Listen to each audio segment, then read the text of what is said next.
جنات کی حیت کیا ہوتی ہے، یوں کر لیں؟ جی بسم اللہ الرحمن الرحیم۔ جنات جو جن ہے جی، اس کا معنی ہی پوشیدہ ہے، پوشیدہ ہے، چھپا ہوا۔ ٹھیک۔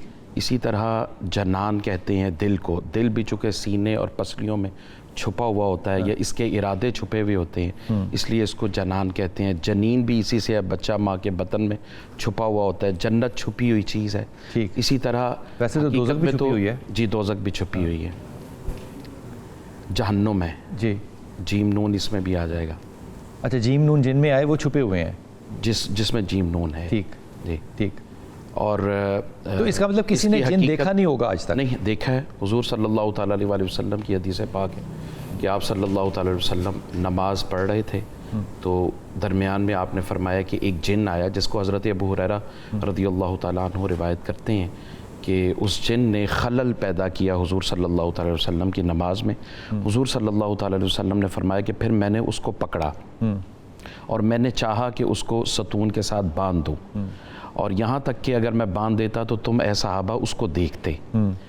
تو اس سے یہ پتہ چلا کہ جنات جو ہیں انہیں دیکھا جا سکتا ہے۔ اور حضور صلی اللہ تعالیٰ علیہ وسلم کی بہت ساری احادیث ایسی بھی ہیں کہ جس میں حضرت ابو سعید خدری رضی اللہ تعالیٰ عنہ اس کے راوی ہیں کہ ایک شخص تھا انصاری، اس نے ایک سانپ کو مارا اور اس سانپ نے پھر ان کو مارا، انصاری کو مار دیا۔ تو حضور صلی اللہ علیہ وسلم کے پاس یہ بات حیت بدل سکتا ہے، جب ہو تو حیت بدل، کہو کہ تم سانپ کو نہ جائے تو اس کو پھر مارو۔ باغ میں سانپ بھی ہے، کالا کتا ہے اور ہوا، ٹھیک۔ اور اس کے علاوہ حضرت عبداللہ ابن مسعود رضی اللہ تعالیٰ عنہ، آج کے دور میں کسی نے جن کو دیکھا نہیں ہے؟ جنات جیسے سانپ کی شکل میں تو دیکھا جا سکتا ہے، جن کی شکل ہوائی صورت میں نہیں دیکھا جا سکتا اسے۔ حضرت ابو ہریرہ نے دیکھا تھا شیطان کو، جو شیطان بھی تو جن ہی ہے نا، جس کو تم کے ساتھ باندھا تھا۔ جی وہ اس کی اس شکل میں دیکھا ہے کہ جس میں وہ متشکل ہو کر آیا ہے۔ جنات ایسے بھی ہیں جو کہیں نہیں لکھا ہوا کہ اس کی شکل بدل گئی تھی؟ بخاری کی حدیث ہے، یہ کہیں بخاری میں نہیں ہے کہ نہیں، اس میں میں آپ سے عرض کرتا ہوں، حضرت عبداللہ ابن مسعود رضی اللہ تعالیٰ عنہ وہ فرماتے ہیں کہ رسالت امام صلی اللہ علیہ وسلم نے میرا ہاتھ پکڑا اور مجھے لے گئے اور ایک دائرہ کھینچا اور حضور صلی اللہ علیہ وسلم نے اس میں بٹھا دیا، اور اس کے بعد حضور نے فرمایا کہ جب تک میں نہ آؤں یا میں نہ کہوں اس وقت تک تم نے اس دائرے میں رہنا ہے، اور آپ پھر چلے گئے۔ حضرت عبداللہ ابن مسعود رضی اللہ تعالیٰ عنہ فرماتے ہیں کہ پھر میں نے انتظار کیا اور پھر میں نے کچھ چیزوں کی آوازیں سنی اور میں نے یہ بھی دیکھا کہ کچھ گدھے کی شکلیں اور گدھے میرے اوپر سے گزرے، اور کچھ کالے رنگ کے بادل جو تھے وہ میرے اوپر سے گزرے۔ جب حضور صلی اللہ علیہ وسلم تشریف لائے تو میں نے پوچھا تو حضور نے فرمایا وہ جنات تھے۔ تو اس کا مطلب یہ ہے کہ وہ متشکل ہو سکتے ہیں، اور اس میں ائمہ محدثین، ائمہ فقہ، ان کا بھی اس میں کوئی اختلاف نہیں ہے کہ وہ متشکل نہیں ہو سکتے، جیسا کہ حدیث ائمہ کرام نے کبھی جن دیکھنے کا، جن پکڑنے کا یا جن نکالنے کا دعویٰ تو نہیں کیا؟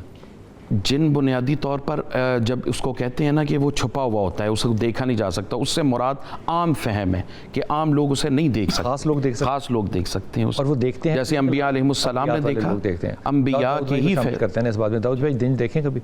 جی بالکل ضرور دیکھیں۔ اچھا، جن کو حاضر کرنا کسی کے اندر، عام طور پہ حاضر کرتے ہیں نا، کسی کے اندر حاضر ہوتا ہے، جن کو کسی کے اندر نہ حاضر کیا جائے ویسے حاضر کر لیا جائے، یہ ممکن ہوتا ہے؟ ایسے بالکل ممکن ہوتا ہے، بالکل ممکن۔ تو جب وہ حاضر ہوتا ہے تو اس کی داؤد بھائی شکل کیسی ہوتی ہے؟ دیکھیں جن جو ہے وہ آگ کے بنے ہوئے ہیں، اور آگ جو ہے وہ اپنی شکل بدل سکتی ہے، جو بھی شکل بننا چاہے، کیونکہ جس طرح انسان مٹی، آگ، ہوا اور پانی کی تخلیق ہے، جنات آگ کی تخلیق ہے۔ اور یہاں پہ یہ جو آپ نے جملہ فرمایا نا، آگ، پانی، مٹی، ہوا، یہ مسلمانوں کا عقیدہ ہے؟ دیکھیں عقیدہ تو ہندوؤں کا عقیدہ ہے، مگر یہ ہے کہ علم ہے، ٹھیک ہے، عقیدے پہ بات نہیں ہو رہی، مگر جنات کے اوپر اگر بات ہو رہی ہے۔ جن کیسا ہوتا ہے اگر ادروائز حاضر ہو تو کیسا ہوتا ہے، دیکھنے میں کیا ہوتا ہے؟ دیکھیں جنات اب یہاں پہ جس طرح کا بندہ ہوتا ہے اس بندے کے مطابق اس کی، کوئی سانپ کی صورت میں آئے گا، گدھے کی صورت میں آئے گا۔ اچھا، یہاں پہ جنات کی ایک بڑی نفسیات ہے، یہاں پہ وہ سمجھتے ہیں انسان کی نفسیات کو۔ اگر بندے کو سانپ سے ڈر لگتا ہے تو وہ سانپ کی صورت میں آئے گا، اگر کسی بندے کو چھپکلی سے ڈر لگتا ہے تو وہ چھپکلی کی صورت میں آئے گا، اور اگر کسی ریچھ کی، اچھا یہ تو وہ جانوروں کی شکل ہے۔ عورتیں کاکروچ سے ڈرتی ہیں، کاکروچ کی صورت میں، اچھا یہ تو وہ چیز ہے نا، مگر اس کے علاوہ جنات کی حیت اور ان کا جو جسم ہے، جو اگر یہاں پہ بات ہو تو یہ تقریباً 70 فٹ کا قد ہوتا ہے ان کا، اچھا اور بڑا ہیبت ناک شکل ہوتی ہے ان کی. یہ اپنی شکل کو اپنے جسم کو پھیلا سکتے ہیں اور پھیلاتے بھی ہیں, اور جس طرح سکیڑ سکتے ہیں, چھوٹا سا ایک ڈبی میں آ سکتا ہے, جس طرح ہم نے وہ سنا ہوا تھا کہ یہ ایک شیشی میں بند ہو جائے, بالکل ایسے ہوتا بھی ہے اور بند ہی رہتا ہے.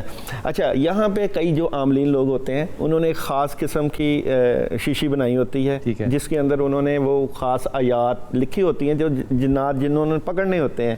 اچھا, وہ وہاں پہ کلام پڑھتے ہیں, جس طرح سورہ مزمل پڑھ کے ان کو کہیں گے کہ جی اگر ایک جن جو ہے 70 فٹ کا قد ہے تو اس کو کلام پڑھ کے اس کے اوپر حکم لگائیں گے, حد لگائیں گے کہ تم اس شیشی میں آؤ, تو وہ اس میں آ جاتا ہے, چکر میں آ جاتا ہے. اچھا, چکر میں نہیں, دیکھیں وہ اثر ہوتا ہے, کلام میں اثر ہوتا ہے. جنات جب آپ سورہ مزمل پڑھتے ہیں, جس طرح سورہ فلق اور سورہ ناس پڑھتے ہیں تو ان کو آگ لگتی ہے, جلتے ہیں اور دوڑتے ہیں اور دور بھاگتے ہیں. اسی طرح کلام کی تاثیر اور جو بندہ عامل ہوتا ہے اس کی تاثیر اور جس کے پیچھے دعا ہوتی ہے اس کی تاثیر بڑی زبردست ہوتی ہے. شیشی میں بند کر لیتے ہیں جن؟ بالکل بند ہوتا ہے. ٹھیک ہے, اس کو جا گھر لے جائیں؟ نہیں, گھر کیوں لے کے جانا, وہ بند ہے تو قید ہو گیا. اس طرح جنات کو پکڑ کے کئی جگہ پہ قید خانے بنے ہوتے ہیں, وہاں پہ کیونکہ شیشیوں کے نہیں شیشیوں کے نہیں, جنات کے قید خانے بنے ہوتے ہیں ان کو پکڑ کے, دنیا میں ان کو پکڑا جاتا ہے. ان کو پہاڑوں میں جو عاملین جو بزرگ جنات ہیں, یہ کئی لوگ تو سلاخوں میں سے نکل نہیں سکتا وہ؟ نہیں, یہ یہاں پہ پہرا ہوتا ہے, روحانی